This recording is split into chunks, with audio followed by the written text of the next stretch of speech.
Depan saya ini ada mantan pendeta apa? Pendeta.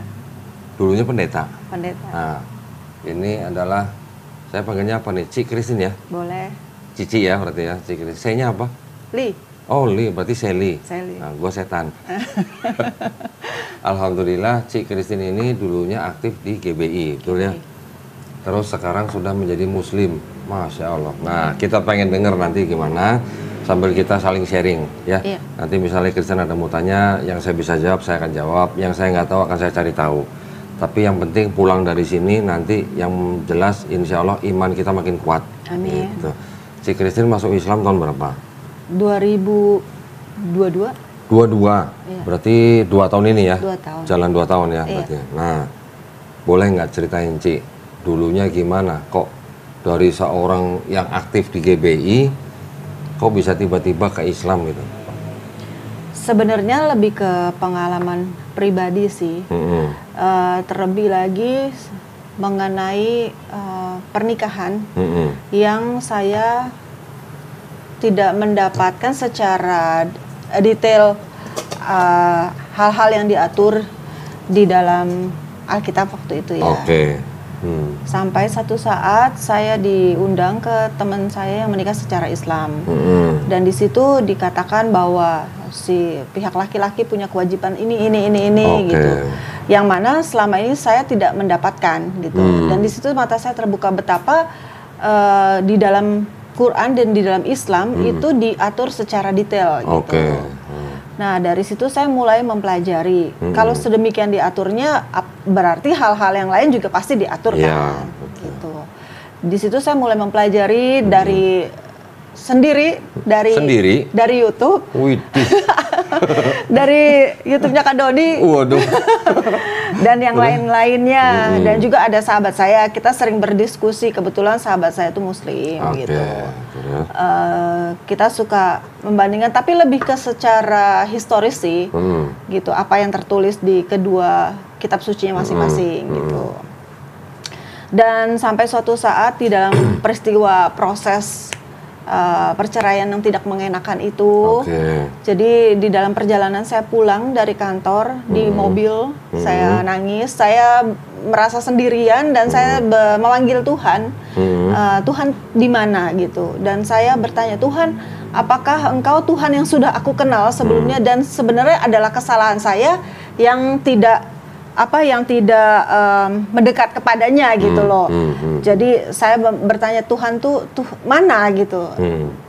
Dan pada saat itu sambil nyetir saya berdoa dalam bahasa roh gitu, karena saya kan Kristen karismatik. Bahasa roh ya. Bahasa roh. Yang alirannya siraba-raba atau sandalawas? Terus mohon maaf ya. Ini cuma remind aja gitu. Iya.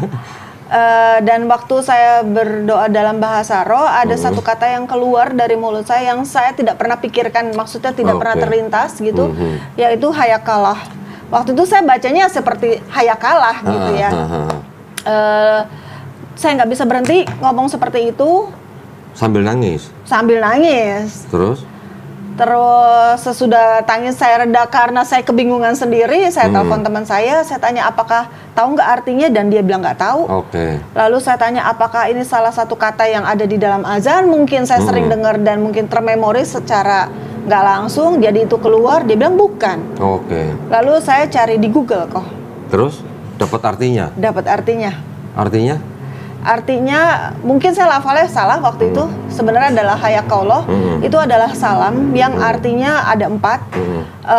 Akulah yang akan melanggengkan rezekimu, akulah yang akan memperbaiki hidupmu, akulah yang akan membuat engkau dekat kepadaku, dan akulah yang membuat hatimu senang. Masya Allah. Gitu. Cuman satu kata itu ya? Cuman satu kata itu. Terus setelah Cik Kristin tahu arti itu, gimana? Saya merasa itu kaget, tapi juga kayak ngerasa wow, ini seperti seseorang satu orang pribadi yang benar-benar memperkenalkan dirinya kepada saya dengan bukan dengan nama tapi dengan saya merinding.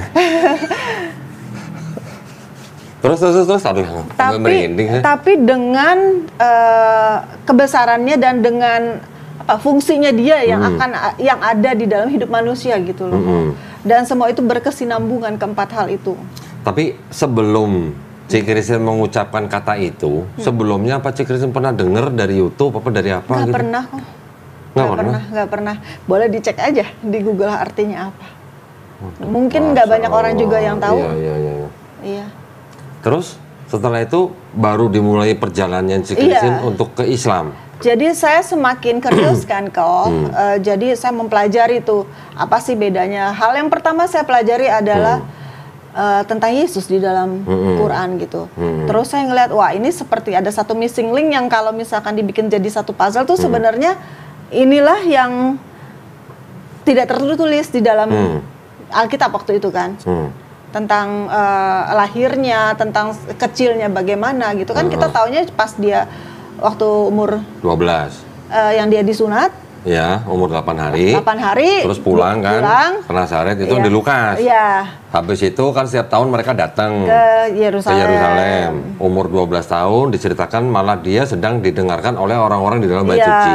Setelah itu nggak ada cerita. Nggak ada kan. Sampai dia kemudian melayani gitu ya, umur 30 tahun. 30 tahun. Terus? Gitu. Jadi saya mulai belajar gitu. Dan juga banyak tokoh-tokoh saya lihat kok makin kesini makin banyak ya. Apanya? Justru tokoh-tokoh agamis yang dari nonis pada jadi mualaf kok. Oh gitu. Yes. Kalau saya kan bukan tokoh agama. Kayak kalau saya kan cuma jemaat yang rajin berperpuluhan doang. Bunda Irena contohnya. Oh, Ustazah gitu. Irena, ya gitu kan. betul. Terus Ko Stephen yang almarhum gitu. Kohani. Iya. Kohani Kristianto. Terus saya bingung. Oh, ada apa ini gitu? Maksudnya gerakan apa ini? Justru orang-orang bukan yang tidak tahu loh, kok. Maksudnya bukan secara ya boleh dikatakan mereka berilmu lah ya, gitu. Dan mereka mendalami gitu. Dari situ malah Cik Christine penasaran dong. Iya. Ini kenapa banyak orang masuk Islam gitu? Iya. Terus sampai ke Islamnya prosesnya gimana? Sampai ke Islamnya karena saya cari tahu, saya suka dengerin Zakir Naik. Zakir Naik, Masya Allah. Dokter Zakir Naik ya? Dokter Zakir Naik, ya. Terus juga. Sama juga berarti sama saya nih. Korban Dokter Zakir Naik gitu. Alhamdulillah ya berarti ya. Alhamdulillah. Jadi, terus? apa ya kok, semakin jadi pengen tahu banyak gitu. Dan juga suka mendengarkan cerita-cerita bagaimana orang tuh mualaf gitu. Maksudnya setiap pribadi tuh berbeda-beda. Dan itu kayak membuat saya, wow ternyata ya, berjuta-juta cara bagaimana orang bisa revert kembali, betul. Ya kembali kepada fitrahnya ya. Iya betul, gitu. Betul sekali. Kembali ke fitrah, nggak pindah agama. Iya. Jadi kita sebenarnya itu bukan pindah agama, kita kembali ke fitrah manusia. Fitrah manusia adalah Muslim. Iya. Susah atau perjalanan ke Islam gimana waktu itu? Banyak rintangan?